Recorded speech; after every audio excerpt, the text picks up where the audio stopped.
This is the Michael Brown Show. Hold on tight to your dream. Yeah. Hold on tight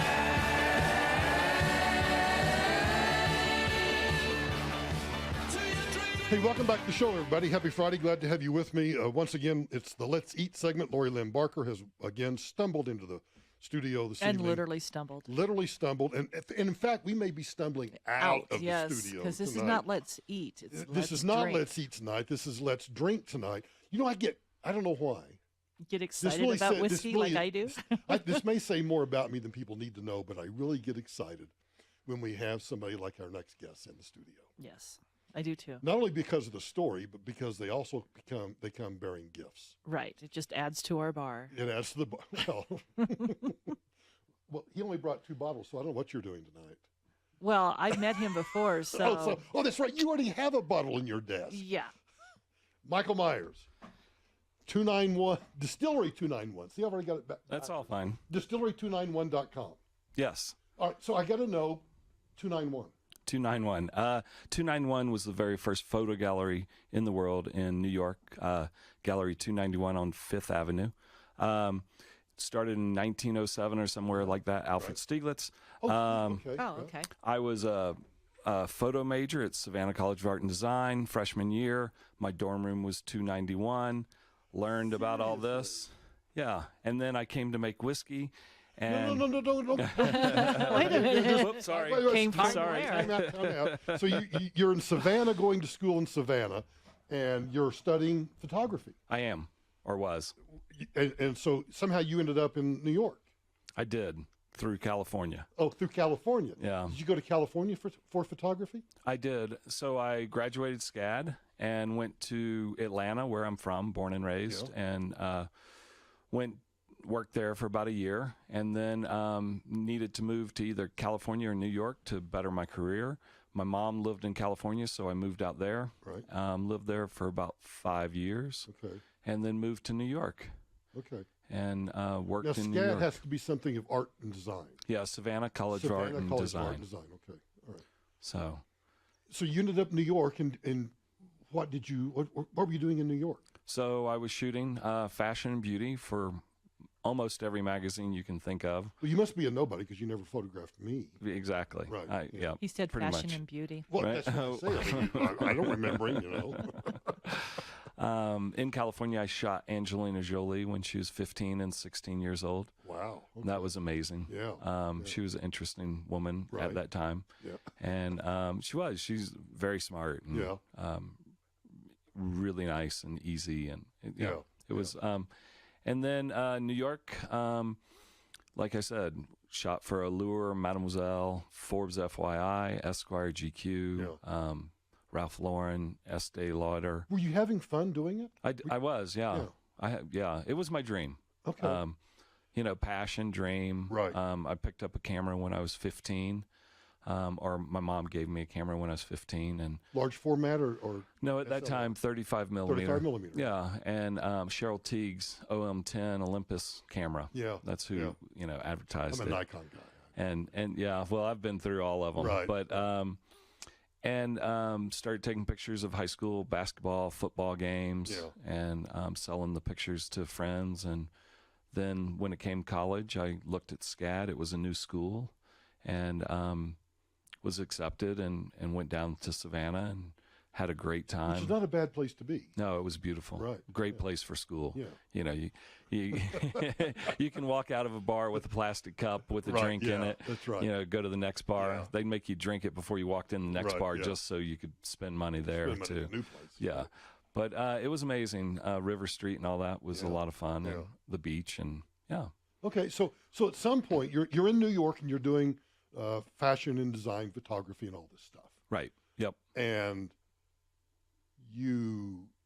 it's Fifth Avenue. I'm not sure which end of Fifth Avenue you're on, but depending on it could be anywhere on Fifth Avenue. You step off the curb, and there's one of those steam grates or something, and you trip and you hit your head, and you decide, no, I'm going to do something else. What's that story? That was not the story. It's a little more than that. So I was a photographer in New York, had a wife and 2 young sons who were born in Manhattan. Native New Yorkers. And now they're, one's a CU graduate, another one's at CU. Oh, okay. They're both trail runners, Yeah. badass trail runners. Right, yeah. But we were living in New York and working, and 9/11 happened. Yep. So I lived on Warren and the West Side Highway. Seriously? Yeah, so 3 blocks from the World Trade Center. You don't know who I am, do you? Lived on the 25th floor. The only reason I say that is the reason I know that is I'm the former director of FEMA. That's and right. The Undersecretary of Homeland Security. Yes. So when you say Warren and the West Side Highway, I know exactly where that is. Yeah, so I mean, we had all sorts of stuff there. so when the first plane flew over, Yeah. I was standing on Greenwich and Duane Yeah. when with my son, my youngest son, on my shoulders. Whoa. And it didn't make sense. It was a very clear sky, Right. and plane came over our head. I mean, really low at that point. And we were just inside the block, so we didn't see it actually Right. hit, but heard it, and so it didn't make sense. It was like, why didn't they dump it in the river? Something you know, besides that, as right. an accident, Yeah. thinking as an accident. Right. Like we all were. Why would you hit a building? You Yeah. know, you can divert Right. Yeah. some way. Right. So I handed my youngest son, to my wife at the time, and went back to our building. On the second floor was a PS 89, or PS 89 maybe. Go to school. School, and so I went in The there. story gives me chills. Yeah, It really me does. too. Yeah. So went in there, saw my son was safe in his classroom, still facing the World Trade. Yeah. So he saw it all. And they had shut the blinds and stuff like that. And bad accident, no reason to take him out Sure. on the street. We're coming Right. back to our building. Right. So I went back to Washington Market School, where my wife and son were. Okay. And she's like, where's Tristan? And I'm like, he's fine. And she's like, no, he's not. What if the building falls? It's not going to fall. All the things, you know, that Yeah, you don't right. expect. Yeah. And about that time, the second plane had hit, or we heard it. Right. And I went running, didn't say anything. Came around the corner on Greenwich and Chambers, Okay. and looked up, and the second building was on fire, and that made no sense. And people were on the ground, just couldn't move. It was intense. And somebody next to me said it was a second plane, and right then I was like, okay, Not an accident. yeah, not an So, yeah, accident. this is- Time to go into action. Right. Went and got my son. Went downstairs, dropped off his backpack at our front desk. Used the phone to call a friend, tell him that his kids were okay, because I saw them out with their nanny. Right. And so then went back, and by that time we were on the corner of Chambers and West Side Highway, and people were already jumping at They're- that right. point. Yeah. Yeah. So went Everybody's back. beginning to flee at that point. Yeah. The highways just shut down. Yep, totally. Fire trucks coming down, Yeah. all that going on. Right. Went back to school.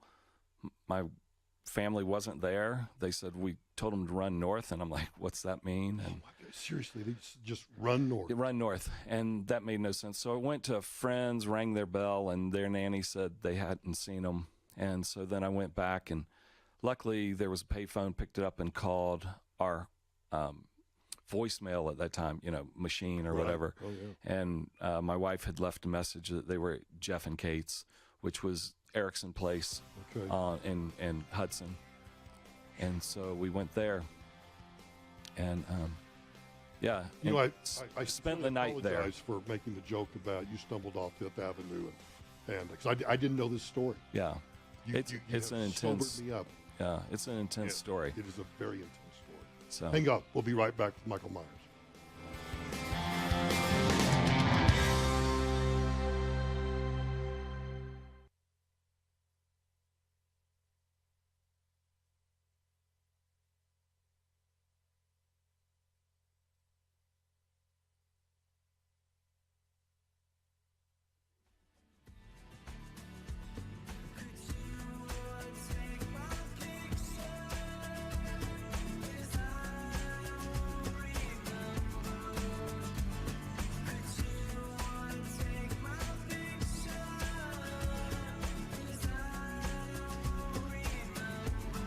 Hey, welcome back to the Let's Eat segment of the Michael Brown Show. I was telling, our guest is Michael Myers of Distillery 291.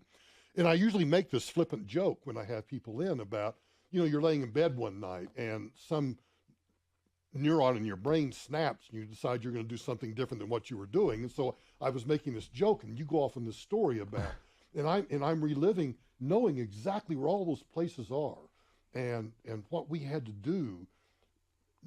Well, obviously what FDNY and the NYPD and everybody else with the urban search and rescue teams were doing on that day. But then I think about all of the days afterwards. Right. Which I know for many New Yorkers were just as intense. And then for what we had to do was even doubly intense because we're trying to figure out, what's next. Right. And nobody knows. Nobody knew what was next. Yeah. So it's me and Giuliani and Pataki and everybody else trying to figure out, what do we do to protect the city? And I got the same thing going on in D.C. And then we're worried about L.A. and everything else. So I'm very sincere when I tell you, you were giving me chills as I was listening to your story. Yeah. It's an intense story, and as many people have from that day. Right. But yeah, we were, so what happened next? Stayed at a friend's house that night. Right. There were 7 families in that house, that apartment. Right. They were flying sorties all night. Right. We actually were drinking Jack Daniels to be able to go to sleep. Just to be able to and then we got up and went to Long Island, friend's place there, and trying to figure out what we were going to do. How did you get to Long Island? Do you remember? Well, my family went with friends that had cars. Oh, okay. I took train. Okay. I took a train. Okay. But then interesting thing at that point was I picked up a payphone and was trying to use a credit card to dial, and it wasn't working. Right. And the operator came on and said, "It's free, just dial." Just dial. And so all the payphones were free. You just had to dial the number, which was amazing. Yeah. So we went to Long Island. We're there trying to figure out what we were going to do.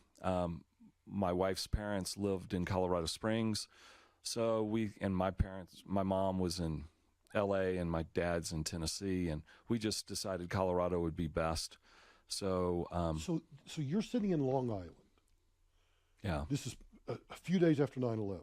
Yeah. And you've made the decision, Colorado Springs. Yes. There's no question in your mind. It was the best place to go. Best place for the family. Family right, room right. for my wife. Yeah. Yeah. How did the two of you meet? How did we meet? She hired me. I was a photographer. Oh, okay. A friend of mine introduced us as a photographer. So home's Colorado Springs, but she ended up in New York. She was in New York, but she had moved to L.A. where I was living. Right. I actually was on a trip to Wyoming and got a voicemail. I was with a friend that's a camera guy. He actually does on Silicon Valley now. Yeah. And we freelance. So I got a job call, and I'm like, time to go. Yeah, right, got to go back to L.A. Right. Yeah, And so I met Erin, showed her my portfolio. She hired me for this job, and that was shot in Idaho. And so then we moved to New York. She had to move back to New York, and so I went with her. So I don't want to get bogged down in details, but this fascinates me. So you make the decision, Colorado Springs. Yep. For all the rational reasons that I fully understand. But what are the logistics of you've made that decision. You still have your stuff over on Warren and West Side Highway. Right, that we can't get into. You can't get to, Yeah. right. We were allowed to, the 3 days after 9/11, we were allowed to go in a golf cart and go get our cats. So that's a funny story because I went down there with Jeff, the friend that had an apartment we lived or stayed with the night of. So we went back with bikes, cat carriers, strapped them on the bike, went down to Pier, whatever that was, Pier 40. 40, yeah, Pier 40. I got in a golf cart, went to 450 North End, 25th floor. So I'm carrying 2 cat carriers going up 25 flights. Go up there. It's pitch black because there's no power, and it's an inside, staircase. Yeah. Have a flashlight. Get up there. Find the cats. They tell me I can't take any personal things. I can only take the animals. I'm like, that's not working. So I stuff both cats in one carrier, and I grab my wife's underwear and passports and a couple other things, Right. stuff it in the other one. Yeah. Get ready to go down the stairs, and they're heavy, and I can't hold the flashlight like I could Right. before. So I realized, photographer, I pointed up to the ceiling, which is white, and Yeah. it bounces off so I can Right. see. So I'm I love that stuff. hustling It's so down, right, yeah. hustling down, get about the 12th floor, and trip. And I'm like, oh, that won't be good. Break an ankle up here. Won't be able to get. Nobody's ever going to find me. I'm going to be dead, whatever. So go down, put the cats on the bike, ride back to my friend's car. We go back to Long Island. And then we're making decisions what to do, and come to the decision to go to Colorado Springs. And so we rent a car. I was going to say, you had to rent because I assumed that you didn't own a car living in Manhattan. Yeah, so, no. Yeah. And rented a car. And funny thing was I was being pushed up against a job. So I had a job that was already booked that I was to shoot on Long Island. And so I had to figure out how to get them to at least halfway there, Sure. where I could get back in 12 hours to go the next morning and go to Long Island for this job. Right. And so we decided to meet in Gary, Indiana. Her father and brother-in-law drove out, and we drove out, and we spent the night in Gary, Indiana. And then they went to Colorado, and I went back to New York. So eventually you make your way back to Colorado Springs. So I do the job, big job, and then fly back to Colorado Springs. Okay. We're talking to Michael Myers, who is the proprietor of Distillery 291, distillery291.com. So when we get back, I want to ask the next probably foolish question. You're back in Colorado Springs, and silly, the next thing you know, you're doing whiskey, all right? Yep. Hang on, we'll be right back, everybody.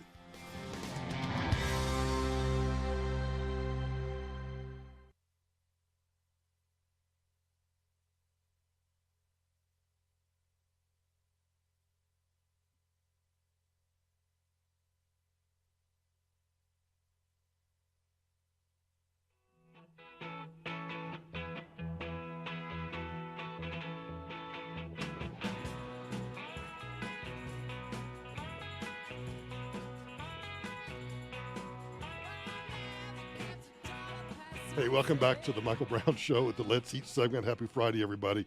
I just told Mike during the break we should have booked you for like the next 5 hours, because I think you've got a lot of stuff to tell that we're not going to be able to squeeze in here. So the family gets to Colorado Springs. Right. Aaron and the boys get to Colorado Springs, but you still have jobs back in New York. I do. So I'm commuting. I actually commute for 9 months while they're in school in Colorado Springs. And then we decide to move back. We actually live there 2 more years in the same apartment, looking into the site. Right. FEMA, you guys and everybody else rushing down there with sirens going 13 All the times time, a right, day, all the 13, time. 14 times a Right. day, drove my oldest son Yeah. crazy. He hated it, would Right. cry and hold his ears and stuff. They were 4 and 5. Yeah. And so then we moved back to Colorado Springs, and I commute another 3 years full time, and then I started commuting just when I had jobs. Right.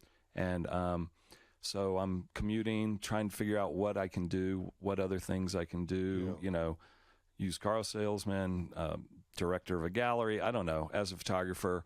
And I've, You got all these pressures. I mean, all the pressure is amazing. You're trying to make a living. You got the family here. You're commuting back and forth. Yep. I mean, come on. And freelance, And- not right. not freelance. not a right. So paycheck. you're not going back to an 8 to 5 job every week.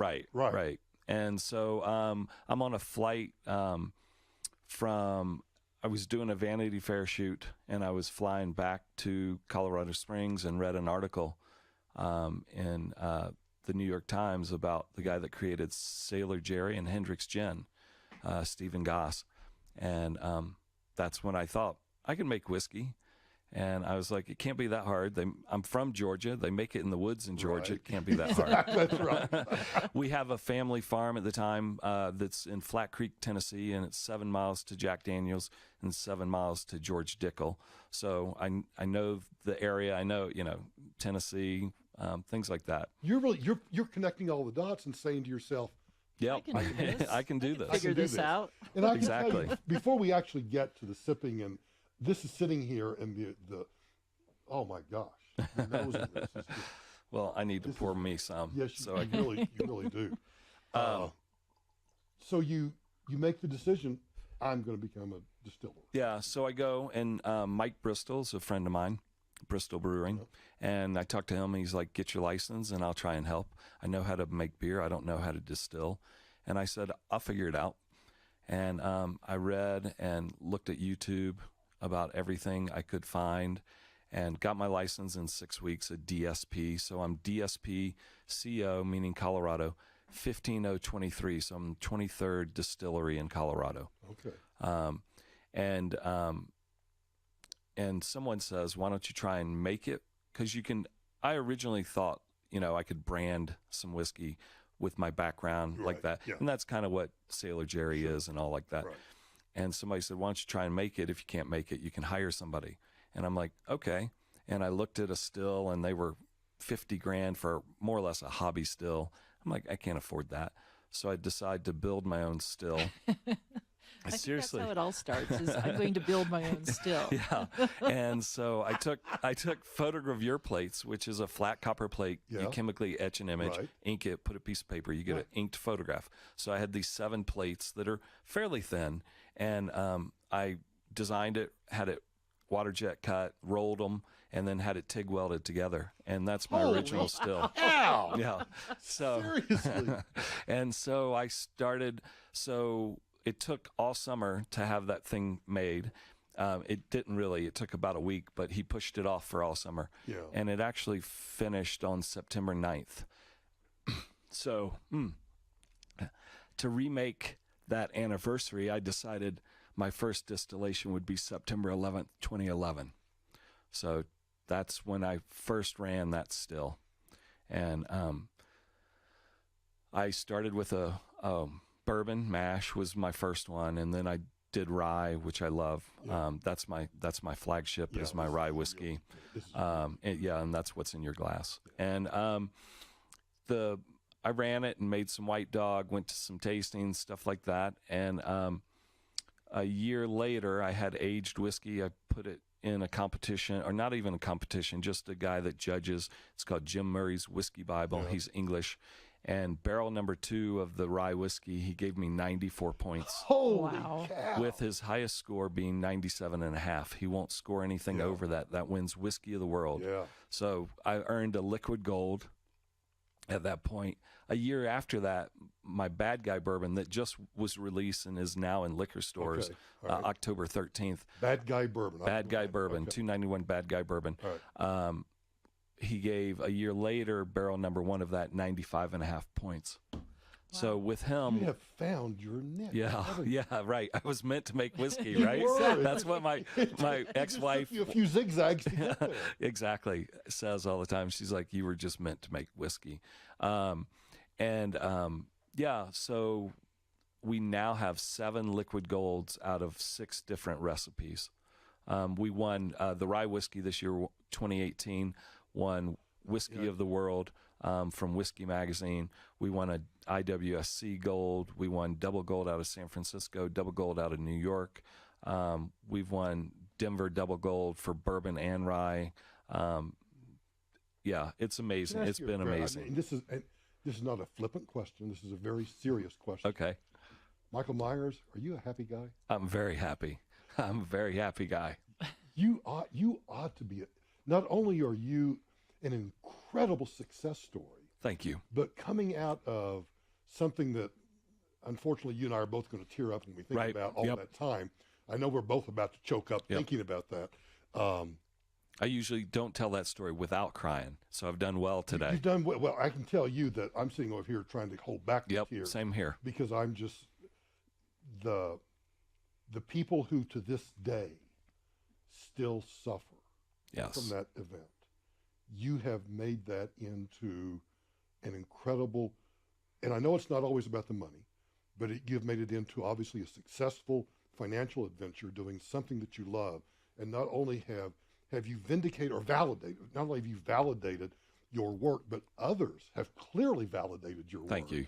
I mean, come on. You're Yep. coming in. Are No, you it's lying? amazing. You've had all these awards? Nope, they're all on the bottles. They're all in the Michael, we're bottles. talking whiskey of the world. Yeah. We're talking Irish people where drink this. last year I sold 1,300 9-liter cases. So a 9-liter case is 12 bottles of 750s. So this year we're selling 2,600. We're producing about 5,000. We are absolutely tiny compared to Stranahan's. We're tiny compared to anybody else. We are just tiny, and we go up against Knob Creek and Thomas Andy and all those Well, rye I can whiskeys. tell you right now, because everybody you just mentioned is in my cabinet. Yeah. But assuming you'll let me take one of these bottles Yes. home, that bottle is now going to be front and center on my bar. Thank you very much. Not just because of the awards that it has won, but because of you. Thank you. Because of I you. appreciate that. Because now I can't tell your story. I can relate your story to friends. Yeah. And Thank you. Holy cow! And then when I've already sipped, and it is. I get it. Very, very good. Hang on. This is the Let's Eat segment of the Michael Brown Show. Michael Myers, Distillery291.com. Get to that website right now. Figure out where you can buy it. Distillery291.com.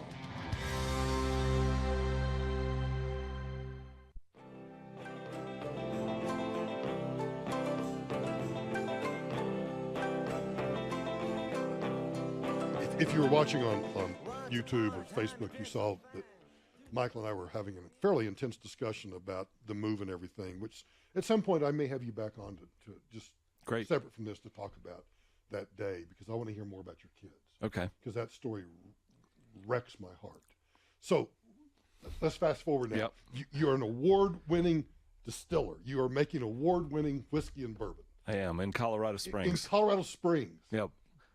Colorado whiskey. Colorado What I whiskey. set out to make. And you're beating the pants off everybody else. Yep. In the world. Yep. In the world. That's right. You got to In the remember world. that. In the world. In the world. Law's Whiskey in Denver won it last year. Yeah. And then I won Best American Rye in 2016. Yeah. That was the first time I presented to that group, Right. the Whiskey Magazine. So 2 Colorado rye whiskeys have won world's best rye Wow. back to back, which is amazing. Now, I haven't asked, this is a silly question, and I probably would know if I looked more at the website. Is the distillery itself within Colorado Springs? Yes. So it's 1647 South Tejon. Oh, it's okay. It's where your tasting And room yeah, is. Tejon in 25, and we have a tasting room. It's open Wednesday through Sunday. Wednesday 5 to 11. Thursday's the same. Friday the same. Okay, and then I want everybody listening to go by the distillery, go to the tasting room, have a taste, and if Michael's there, just say, you know what, Michael, I heard your story on the Michael Brown Show, awesome. and I wanted to just come by and Yeah. Cheers. salute. And if they want to buy some of his whiskey, they can Oh, go to duh. No. They can go to his website and look under where to buy it, Where to find it? Yeah. where to find it. I assume, and I obviously have to be careful here, but I assume that you're in all the major liquor stores. We are. We're in over 500, or right about 500 accounts in Colorado, and we're in all over Denver. Yeah. Now, you and- told me before we started that you're starting to ship to California. You're doing some in Oregon and Washington. Yep, a little bit in Oregon, Texas. Washington, Texas. Texas don't know what they're doing, so this will bring up the class of Texas a little bit. Okay. That's me talking. That's I not know, me I know. talking. And North Dakota, which I kind of chuckled about. Yeah, But there's a logical reason for that. Yeah, my CFO had a connection there, and they are starting a small distribution company, this group, and they reached out to us or to him, and so we said, sure, we'll try it. I don't know if you can answer this question or not, but are you looking for world domination? Or are you looking for you just want to grow methodically? You don't want to grow more than you can handle, obviously. But what are Right. you wanting to stay like A small batch a distillery. small batch distillery, or are you wanting to be the next Jack Daniels? Which I won't see. I don't mean right. that comparison in quality. I mean that comparison in size. Right. And Jeff Arnett, the master distiller, has become a friend. I could text him right now and he'd go, "What's up, dude?" And I've had Jack Daniels out of a barrel at barrel strength with him. He drilled the barrel and it was amazing. Jack's a good whiskey. It's just, but this I don't know that I'll ever see this brand that big. I wouldn't mind it if it happened that way. But you're not pushing that. You're No. enjoying what you're doing now. No, exactly. I love what I'm doing. You know, we keep growing, we keep doubling every year, and that's our plan for the next few years. And would love to co-partner it eventually with a large brand, so because they have generational knowledge that I don't have, that would help a lot. But it's going well. I have one stupid question. No stupid questions. No Okay, then stupid I have questions. two stupid questions. What is the difference between rye whiskey and just whiskey? Is it the aging process? No, it's the grain, but Oh, but okay. all grain based. I don't even know if that's right, but whiskey is the category, and then the children underneath are rye, bourbon, whiskey, Oh, okay. Scotch whiskey, all like that. So, Okay. and it's the rye. So rye whiskey is 51% rye or more, and then like a bourbon's 51% corn or more. Oh, Michael, thanks for coming in this evening. It is distillery291.com. Distillery291.com. Please go to his website. Help support Mike. Oh, God, Pouring more whiskey. I love it. Help support Mike all that you can. Michael, God bless you and thanks for coming in. Thank you very much. Thank you both very much. Thank you. Sing it, Kate.